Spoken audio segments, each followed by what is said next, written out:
This story was written by 11 Velociraptors on Reddit.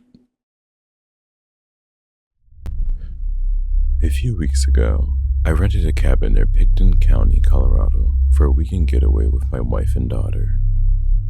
For their privacy, I'll refer to my wife as Alina, and my daughter, who's between 4 and 8 years old, as Sophia. It was dusk by the time we arrived at the cabin, far later than Alina and I have planned. The afternoon's anticipation already gone, the promise of a relaxing vacation already sullied, and my back was already sore from changing that tire which had been eviscerated by the forest road. The mood was thoroughly ruined. Maybe that should have been an indication as to how the rest of the trip would go. The cabin itself was beautiful and rustic. Nestled among the towering pines, the two-story building blended into the surrounding woodlands with its dark-stained wooden siding and stone chimney. Large windows glistened with the last light of day, and the wraparound porch boasted a hanging patio swing, much to Sophia's delight. She ran straight for it and started swinging as Alina and I carried the bags inside. When I unlocked the door and turned on the lights, I found myself surprised by the decor. In stark contrast to the classy, almost minimalistic exterior of the cabin, the interior was remarkably cluttered.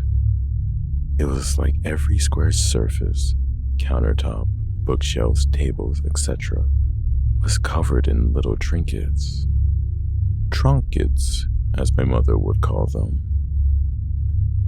There were coasters, candles, vintage oil lamps, and compasses, and a bunch of wooden animal carvings, each about a foot tall. The interior wasn't dirty by any means, just more crowded than expected. I found it charming in a weird way, though Alina was less fond of it. I remember her taking a long look at the place and saying, "Interesting," which is her code for, "I don't like what I'm seeing, but I also don't want to make a big deal about it." It was past Sophia's bedtime, so after coaxing her off of the porch swing, I helped her get set up for the night. There were 2 bedrooms on the second floor, a master suite with an attached bathroom, and a smaller bedroom that was pretty clearly set up for a kid's room for visitors to the cabin. The cabin was so specifically advertised as family-friendly and good for parents with younger children, so it was no surprise when the smaller room was full of colorful toys and plushies. There was a fireplace across from the bed, its mantel showcasing a full set of those wooden animal carvings. 1 moose, 1 bear, 1 trout, and so on. There was also 1 particularly large teddy bear sitting on the bed, partially buried under the covers like it was getting ready for bed itself. Sophia instantly fell in love, and I thought it was sweet that the cabin's owner had gone through the extra mile to make the place welcoming. I didn't love the idea of her cuddling it to sleep though, since it's likely haven't been washed between visits. So I propped it up on a chair next to the bed before tucking Sophia in for the night. Tired from our travels, Alina and I went to sleep not too long afterwards. Saturday was our designated lake day. After making breakfast and waking up Sophia, who had to be convinced not to take her new best friend, Mr. Bear, out on the water with us, we grabbed the kayaks off of the roof rack and headed down to the shore. We were a short walk from the lake, and I was absolutely blown away by the natural splendor of it all. Our cabin was semi-isolated, remote enough to give my family peace and privacy, but close enough to civilization that we could easily access help in case of an emergency. We were a 5-minute drive into town and a 5-minute walk to the nearest neighboring cabin, which we passed on the way to the lake. It was a gorgeous building, far more intricate and seemingly much older than the one we were renting. There was an older woman sitting on the porch as we passed by it, and although I couldn't wave since both hands were full with the kayaks, I gave her a nod and a friendly smile. She stared at me in response, her expression completely blank. She was looking directly at me though, but almost looked like she was in a trance or something. What was all that about? I quietly asked Helena once we were out of earshot. Not sure, my wife answered. She looked pretty settled in there. Maybe that's her home and she doesn't appreciate her neighbors running an Airbnb. That seemed like a logical explanation. I stole a quick glance over my shoulder before the house completely disappeared behind us, and saw that a woman was now walking down the steps of her front porch, her gaze still fixed on us. Alina and I exchanged worried looks and picked up the pace a little, Sophia running along ahead of us, joyful and oblivious. Once we reached the shore, we hopped into the kayaks and pushed off into the water. We weren't exactly running away from the woman. It was more so that we wanted to avoid a confrontation if we could. As we started paddling out into the lake, the woman appeared at the tree line, but never came any closer. I gave her a wave, and again, she gave me no response but a glower. It occurred to me that she might have been trying to warn us about the lake, maybe about the current or the algal bloom. But I researched the area extensively to make sure it was safe, and her demeanor wasn't quite urgent or benevolent enough for that to be the case. The rest of the day, thankfully devoid of any more strange encounters. After a calm day of swimming and hiking, we returned to the cabin in the evening for dinner and s'mores.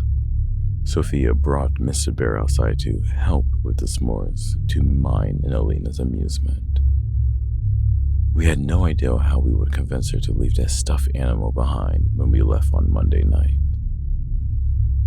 After we put Sophia to sleep at 8 p.m., Alina and I watched a movie. We had a drink, and we then went to sleep at 10:30 or so.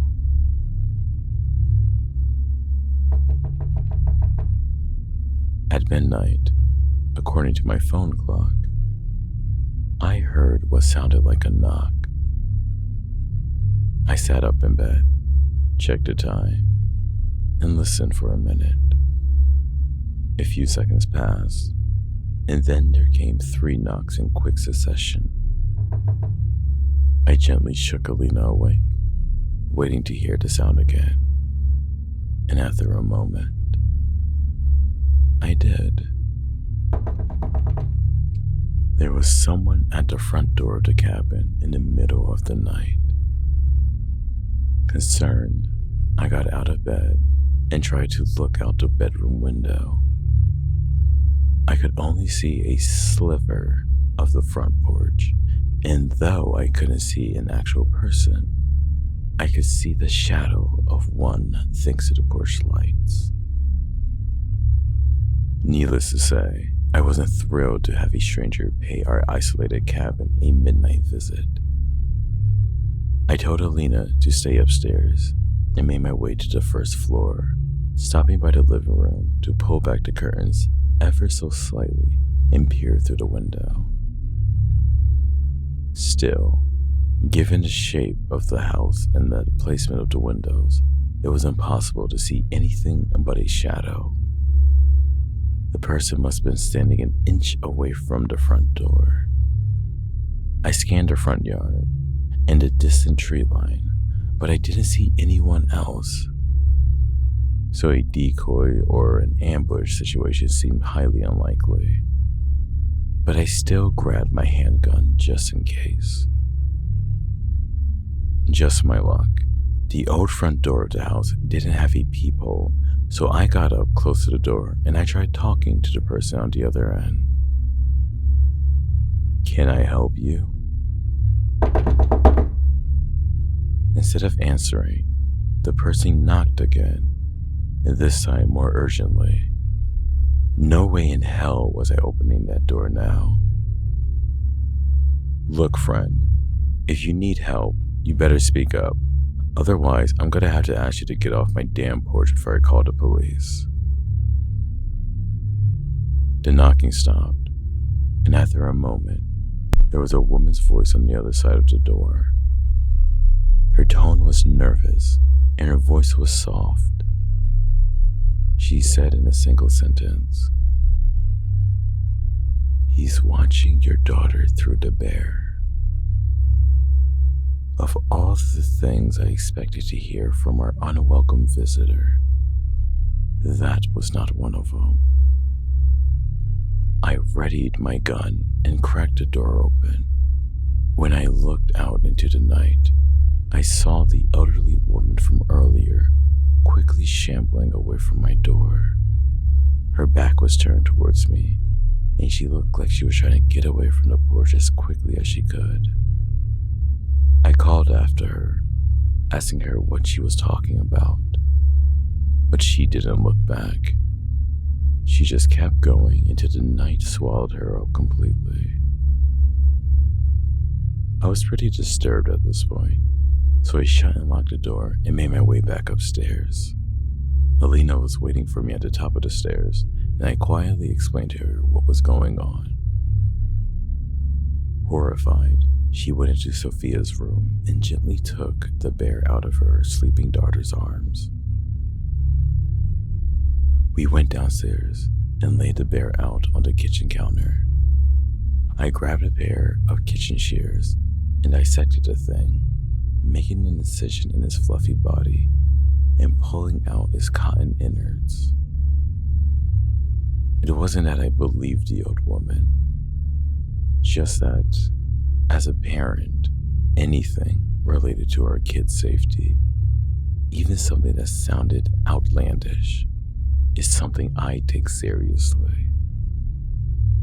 Even though the woman was likely suffering from some kind of cognitive impairment, I still wanted to investigate. I pulled the stuffing out of Mr. Bear, and I found nothing. Though Alina pointed out that the bear had two very large glass eyes, which could potentially be concealing a small camera. I was unable to find a hammer, but I did a wrench under the kitchen sink. I wrapped the eyes in a kitchen towel and smashed them to bits, but when I sorted through the fragments, I didn't see anything that looked like a recording device. I was relieved, but I was also equal parts creeped out and angry. Maybe, like Alina had mentioned earlier, she was annoyed with the constant visitors to her neighboring cabin and were trying to scare us off. She might also have some mental health issues or hallucinations. In either case, though, how did she know about the teddy bear? Maybe she had visited the house before, or maybe it was just a lucky guess.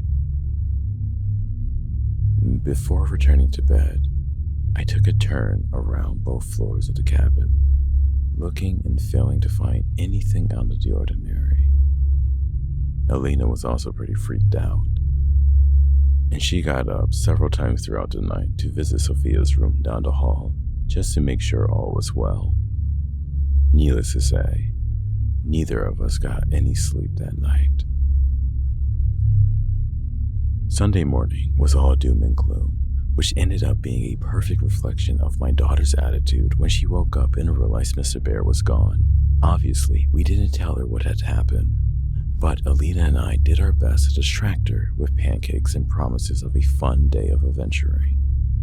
Unfortunately, the hike we had planned was foiled by the downpour that, of course, the forecast hadn't predicted. And so we did decide to salvage the day by exploring the small town nearby. It wouldn't be escape into nature we had hoped for, but there were several family-owned restaurants and shops in the areas, as well as a small library. The morning was all right. I enjoyed exploring the little town with my family, although there wasn't much to do. We had an early lunch at around 11 or so, but when we sat down, my wife started rifling through her backpack with a look of dismay. When I asked her what was wrong, she said that she didn't see Sophia's EpiPen, which we always like to have at the ready whenever we go out to eat. I realized immediately that I had forgotten to put it back in Alina's backpack yesterday when I was reorganizing her stuff. I felt like such an idiot, and Alina, already grouchy from a sleepless night, really chewed me out for it. To make amends, I told her to wait with Sophia at the restaurant while I hurried back to the cabin for the EpiPen. She was displeased, but it felt like a better option than all of us braving the rain to return to the cabin. The drive back was an absolute nightmare. It was a short commute, but the dirt roads leading up to the cabin had turned to sludge in the heavy rain. I was already in a foul mood when I entered the cabin, so I shut the front door with a slam and made my way up the stairs. The house was dark thanks to the storm outside, dark enough that I almost missed the muddy shoe prints leading up the hardwood steps. When I saw them and realized what they were, I stopped in my tracks. I didn't have to wonder what they meant. Someone had been in the cabin since my family left, and judging by the fact that there were only one set of prints, they likely was still in the house with me at this very moment. I stood on the half landing, looking up the second half of the staircase. The upper floor was eerily dark, so much so that someone could have been standing right at the edge of the staircase, and I wouldn't have been able to see them. I carefully walked backwards down the stairs, keeping my eyes peeled in case any shape suddenly emerges from the darkness. And once I made it downstairs, I turned around and ran outside. I sat in my car and I called the police to report a break-in. After calling Alina to explain the situation, I sat in my car and watched the house until the police arrived, which took almost an unreasonable amount of time. I never saw any movement from inside the house, nor did I see anyone leave, though I didn't have a great visual on the back door. It's possible that the intruder could have slipped through the back and run straight into the woods, in which case the cabin would have obscured them. The police were shockingly curt and dismissive about the whole thing. One of the officers who arrived at the scene asked me for proof of a break-in, as if I would have had time to snap a picture of the intruder in my house or something. They did a sweep of the cabin and found no one inside, but even so, I didn't want my wife and daughter to set a foot in that building again. I texted Alina, telling her I was going to pack her stuff and that we should leave a night earlier, and she agreed. The cops stayed with me as I packed to give me some peace of mind, which I appreciated. Aside from the shoe prints, there wasn't any obvious signs of a break-in, and strangely, nothing of value had been stolen, even though I left my laptop laying out in plain sight. Thankfully, we packed light, so it did not take me long to grab all of her stuff from the master bedroom and bathrooms. My last stop was Sophia's room, where I was quickly able to locate and pack all of her things. Nothing of Sophia's had been stolen or tampered with, but there was something missing from the fireplace mantle. Right in the center, there was a circular impression and defined layer of dust, indicating that a certain figurine was recently been separated from its wooden brethren. Someone had taken the bear.